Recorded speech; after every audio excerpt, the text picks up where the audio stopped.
নময় বিষ্ণুপাদায় কৃষ্ণদাসায় ভূতলে শ্রীমতে ভক্তির দাস বাসনে নমস্তে শাস্ত্রদেবে গৌরবাণী পাচারিণী বিশ্বাষ্টমী চতুর্দশিতারিণী জয় শ্রীকৃষ্ণ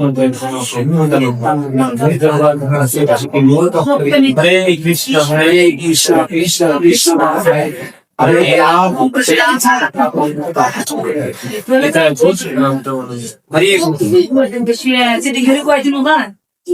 সবাইকে শুভ প্রণাম। মধ্যম পোড়ামোড়া কেউ কথা বলি না, কিছুক্ষণ চলে যাবেন পাড়া শ্রী রাধাকৃষ্ণ মন্দিরে আয়োজিত আজকের ঘন্টাগান কর্মসূচি পুনরায় পুজো উপলক্ষে আয়োজিত সভাপতির আমার বাচ্চারা একটু কথা বলা যাবে না, কথা বলা যাবে না প্লিজ। তো আমার খুব প্রিয় মানুষ যার আমন্ত্রণে চট্টগ্রাম সমাজের বন্ধুজন এখানে ছুটে এসেছেন,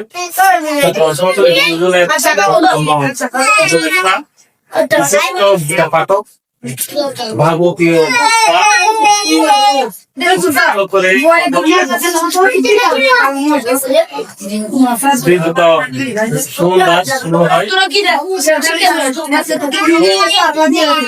একটু আগে যিনি খুব সুন্দর করে কথা বলছেন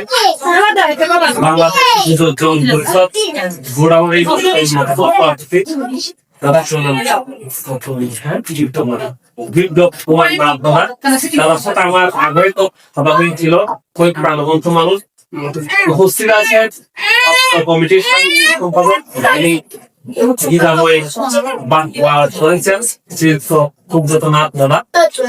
এবং উপস্থিত আছে বহুজনের অন্যতম প্রধান একটি যিনি সরকার যুক্ত আছেন বিশিষ্ট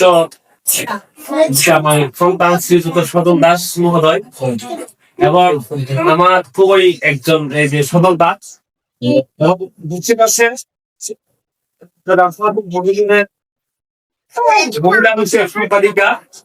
শ্রীমতী পূর্ণিমা খাওয়াদা বরিশালে। তো উনি গীতার সাথে আছেন, গীতা কথা পছন্দ আছে এবং উপস্থিত আছেন থেকে আগত আমার খুবই প্রিয় মানুষ আমার ছোট ভাই শ্রীযুক্ত বিপ্লব দা উপস্থিত আছেন। আমার আসলে হৃদয়ের মধ্যে যাকে সব সময় ভালোবাসি তার নামটাও হচ্ছে হৃদয়, শ্রীযুক্ত হৃদয় বলে তার বাড়িও আমাদের পাশে উপজেলাতে। এবং আমরা তো আসলে সবাই কম বেশি ভালোবাসি না, একজনকে ভালোবাসি, হাজবেন্ড ওয়াইফকে ভালোবাসে, প্রেমিকাকে ভালোবাসে, যারা ভক্তকে ভালোবাসে, তেমনি যে মানুষটা রক্ত দিয়ে ভালোবাসা প্রদান করেন তিনি হচ্ছেন সুব্রত পালিতা, যিনি স্বার্থ ছাড়া পুজো হয় না, কিন্তু যারা নিঃস্বার্থ কাজ করে যাচ্ছেন আমাদের পুজোগুলা রক্ত দিয়ে থাকে সবসময়, যাদের রক্তের দরকার হয় এবং কারো যদি রক্তের প্রয়োজন হয় বিভিন্ন ধর্মের সেগুলো ওনাদের সঙ্গে ম্যানেজ করে ওনাদের জন্য দূরে একটি কথা না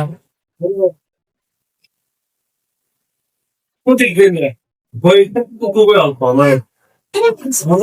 খুবই কম। তো এই অল্প বয়সে আমরা বিভিন্ন জায়গায় যাওয়ার আমাদের সুযোগ পাই, ভগবান আমাদের ঘুরতে ঘুরতে যখনই আমরা কোনো জলাশ পরিতে যাই তখনই একটা ভালো লাগা কাজ করে, যখনই জলাশ পরিতে যাই তখনই মনে করে আমাদের জলদাস ছিলেন ওনাকে কেউ ওই সময় জলদাসকে ছিলেন জলদাসকে আজকে আমাদের বাড়িতে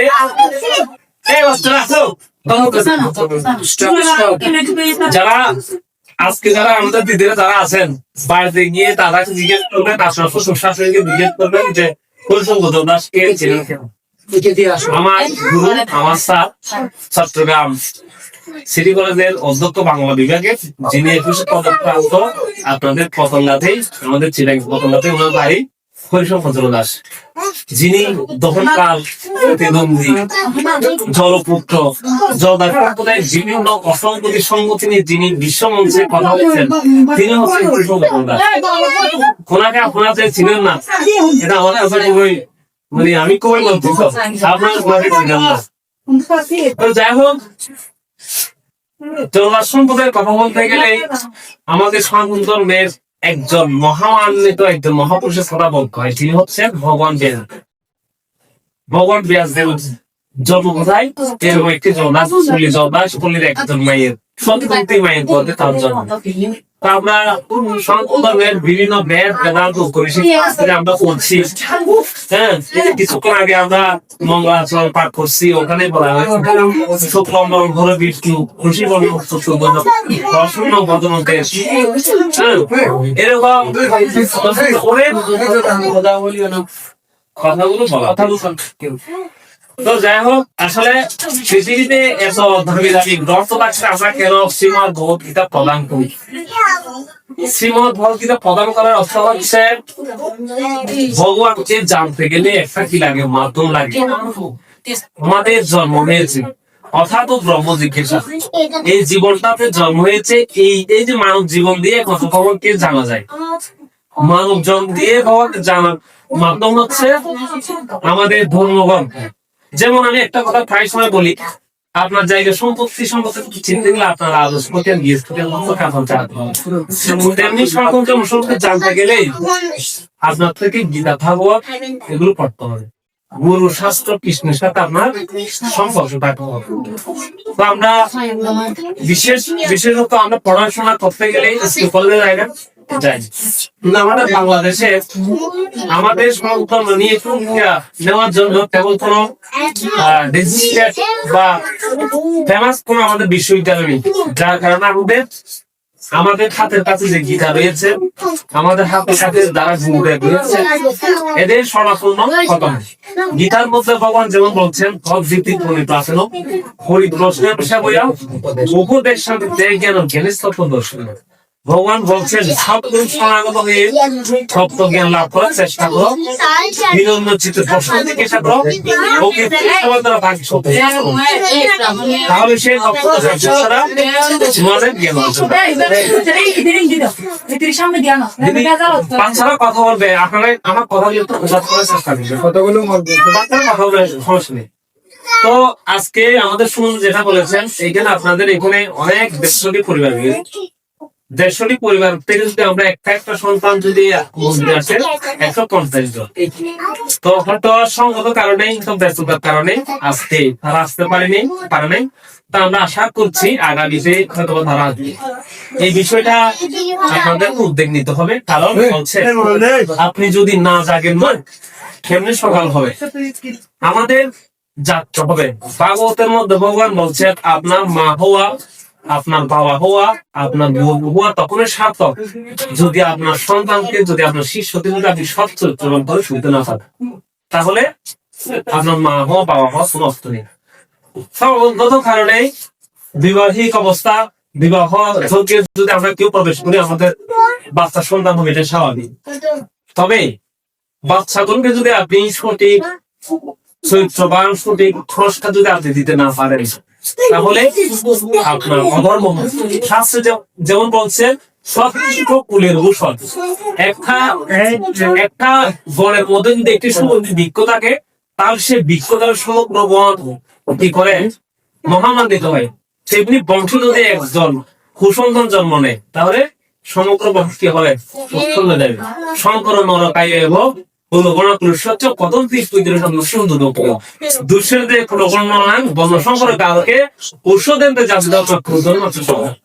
যদি আপনার সন্তান বর্ণ সংকর কারণ হয়, যদি আপনার সন্তান যদি ঠিকভাবে না চলে, দায়রা কিন্তু আপনার বাচ্চা নয়, এই দায়রাটা হচ্ছে আপনার। কারণ কাছাই না নলে বাস পাকলে করে এই যে এখন এই বাচ্চারা কথা বলছে, আমি কোনো কিছু মনে করছি না, সবাই এরা কথা, এদের কাজটা হচ্ছে কথা বলা, এদের কাজটা হচ্ছে একটু ছোটাছুটি করা। কিন্তু আমরা যারা মা বাবা রয়েছি, আমরা যারা পরিবারের বড় সন্তান রয়েছি, ভাই রয়েছি, আমাদের এই বিষয়গুলো নজর। কারণ আপনার সন্তানকে যদি আপনি এখন সংস্কার না দেন, এক সময় আপনি 10 মাস 10 দিন যাবত বাচ্চাটাকে গর্ভধারণ করে পৃথিবীতে এনেছেন। আমিও 10 মাস 10 দিন আমার মায়ের গর্ভে ছিলাম। এখন এক সময় দেখা যাচ্ছে কি, যখন আমার বয়স 15, 16, 17 হয়ে গেল, তখন আমার একজনকে ভালো লাগতে পারে, কোনো একটা মেয়েকে ভালো লাগতে পারে, বা হয়তো দেখা যাচ্ছে কি আমাদের সমাজে, আমাদের হিন্দু সমাজে আমরা যারা দেখি এই যে আমাদের আশেপাশে যে আমাদের ভাইগুলো রয়েছে, বিধর্মী ভাইগুলো রয়েছে, তারা বিভিন্ন সময় আমাদেরকে বিভিন্ন ভাবে প্রশ্ন করে।